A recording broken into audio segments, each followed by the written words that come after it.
हरिपुर गांव में रामू अपनी बीवी मीरा के साथ रहा करता था।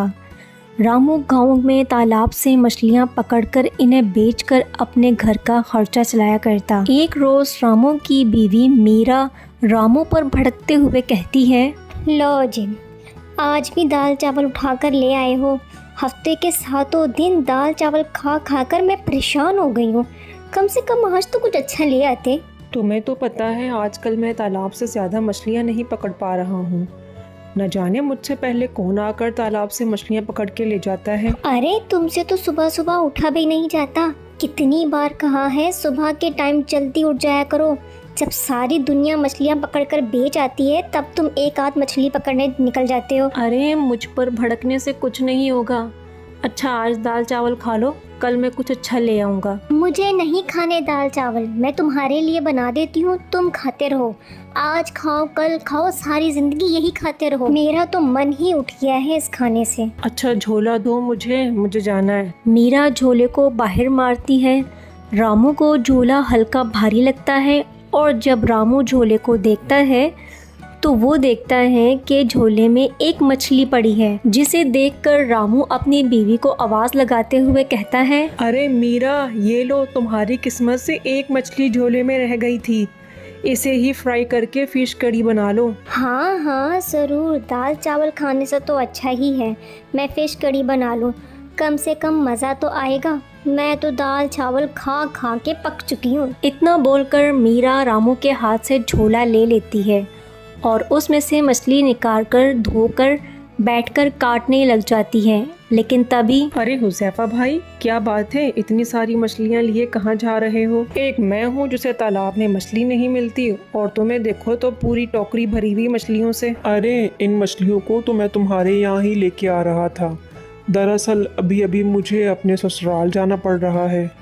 मेरे साले की तबीयत कुछ ज़्यादा बिगड़ गई है। हो सके तो तुम इन्हें बेचकर कुछ पैसे रख लेना और बाकी के पैसे मुझे दे देना।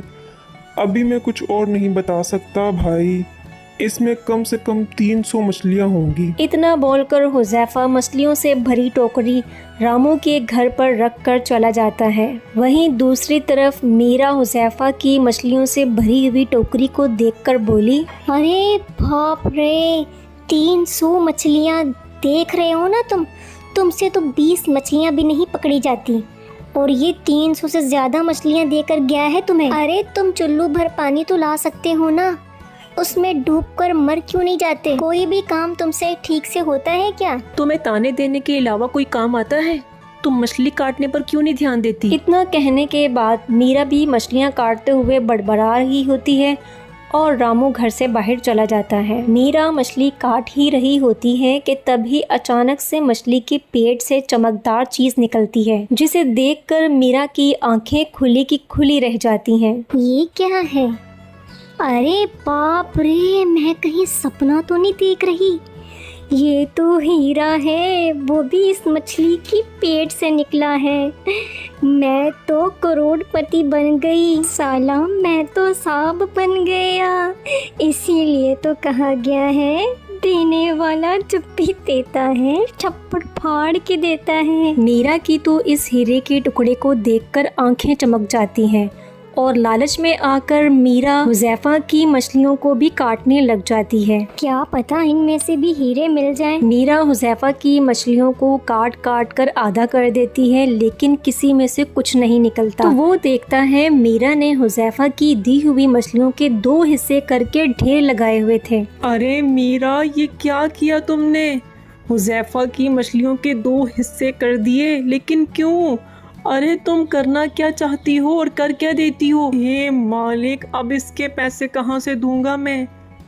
एक तो पहले ही सेठ के पैसे देने थे और ऊपर से तुमने मेरे सर पर इतना बड़ा बोझ लाद दिया है। अरे ए जी, चुप हो जाइए, इतना भी गुस्सा क्यों कर रहे हो? आपको पता है ना, गुस्सा करना सेहत के लिए सही नहीं होता। तुम्हें क्या हो गया है? गुस्सा तो तुम करती हो, मैं नहीं। और ये जो तुमने किया है इसकी भरपाई मैं कहाँ से कर पाऊंगा? मीरा, तुमने ऐसा क्यों किया? अरे अरे, ये देखिए, जो आपने मुझे मछली सब्जी बनाने के लिए दी थी ना, उसमें से हीरा निकला है। इससे तो हम करोड़पति हो जाएंगे। क्या तुम सच कह रही हो? इस मछली के पेट से हीरा निकला है और इसी वजह से तुमने इन सारी मछलियों को काटा। जब मछलियों से हीरा ही निकला है तो हम सारे पैसे चुका देंगे हुज़ैफा के, डरने की कोई बात ही नहीं। अभी मैं सुनार के पास जाता हूँ और इस हीरे को दिखा के लाता हूँ। रामू सोनार के पास जाता है और उसे कहता है, अरे सुनार भाई साहब, ये देखिए ना, हीरा ही है ना। सोनार रामू से हीरा लेकर जांच पड़ताल करके रामू से कहता है, अरे रामू भाई, ये तो एक कांच का टुकड़ा है, हीरा नहीं है। लगता है किसी ने तुम्हारे साथ मजाक किया है। कोई बात नहीं, होता है। ये क्या कह रहे हैं? ये कोई हीरा नहीं बल्कि कांच का टुकड़ा है। हे मेरे मालिक, मेरी बददिमाग बीवी ने मेरे दिमाग में न जाने क्या क्या भर दिया और इसने इतना बड़ा नुकसान करवा दिया। अब इसकी भरपाई कौन करेगा? रामू घर पहुंचकर मीरा को सारी बात बताता है। अरे मेरी हिम्मत मारी गई थी, जो इस कांच के टुकड़े को जांचे बगैर ही हीरे का टुकड़ा समझ लिया और हुज़ैफा भाई साहब की मछलियों के टुकड़े टुकड़े कर दिए।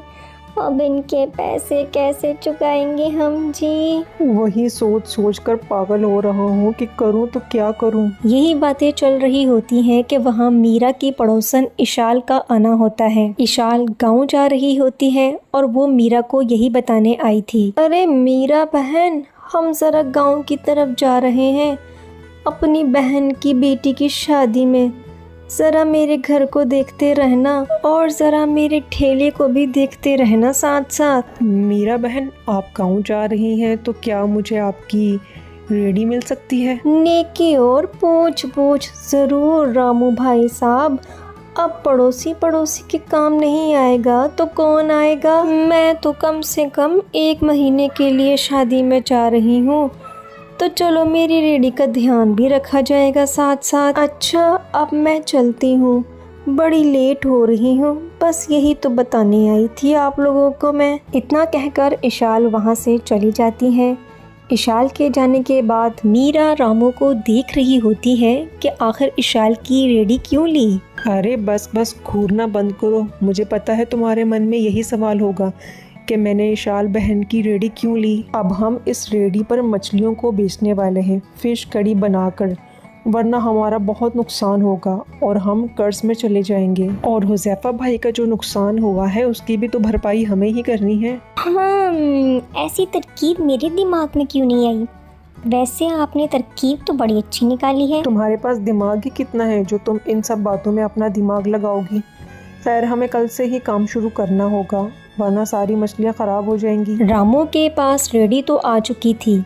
अब वो चावल, आटा, मसाला, तेल सब चीज़ों का बंदोबस्त करके फ़िश कड़ी की दुकान लगा देता है। और इसकी फ़िश कड़ी की दुकान में फ़िश कड़ी के साथ साथ रोटी, चावल, फ़िश फ्राई, फ़िश कड़ी सब मिलता था। जिस वजह से जैसे जैसे रामू की दुकान के बारे में लोगों को पता चलता, लोग रामू के हाथों की फ़िश कड़ी खाने के लिए दूर दूर से आते। और फिर कुछ ही दिनों में रामू की दुकान चलने लग जाती है, जिससे सबसे पहले वो हुज़ैफा के पैसे वापस करता है। और 15 दिन बाद उनकी पड़ोसन भी अब गाँव में लौट आती है।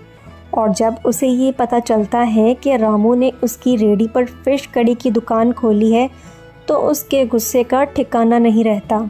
अरे तुम लोगों ने मेरी रेडी पर ये क्या लगाना शुरू कर दिया? मैंने तो सोचा था कि तुम लोग कोई अच्छा काम करोगे, लेकिन तुम लोगों ने तो मछली की दुकान ही खोल ली। मैं भी कैसे भूल गई कि एक मछुआरा मछली छोड़कर क्या ही काम करेगा, और मैं ठहरी शाहकारी। अब क्या होगा? अरे इशाल बहन, कम से कम ऐसा तो ना बोलो। मैं तो कहती हूँ तुम इस रेडी के पैसे ले लो। अरे बोल तो ऐसे रही है जैसे अभी के अभी मेरी रेडी के 5000 लाकर मेरे हाथ में दे देगी। तेरी इतनी भी औकात नहीं है कि मेरी महंगी रेडी को खरीद सके। तभी मीरा 5000 रुपये पड़ोसन के हाथ में रख देती है। और ये देखकर इशाल भी हैरान हो जाती है कि कल तक जो मछलियाँ पकड़कर इन्हें बेचकर अपना घर चला रहे थे, और आज इतने पैसे इनके पास कहाँ से आ गए। अब वो दुकान को बंद करवाने के लिए नए नए पैतरे आजमाती और गांव वालों को भी भड़काती लेकिन रामू बड़ी ही मेहनत और ईमानदारी से अपनी दुकान को चला रहा था और गांव के लोगों को पता था कि एक पल को रामू की बीवी में लालच आ सकता है, लेकिन रामू शुरू से ही सीधा सादा और ईमानदार रहा। वो अपनी मेहनत की वजह से ही आज यहाँ तक पहुँचा और वो कभी भी लालच नहीं करेगा।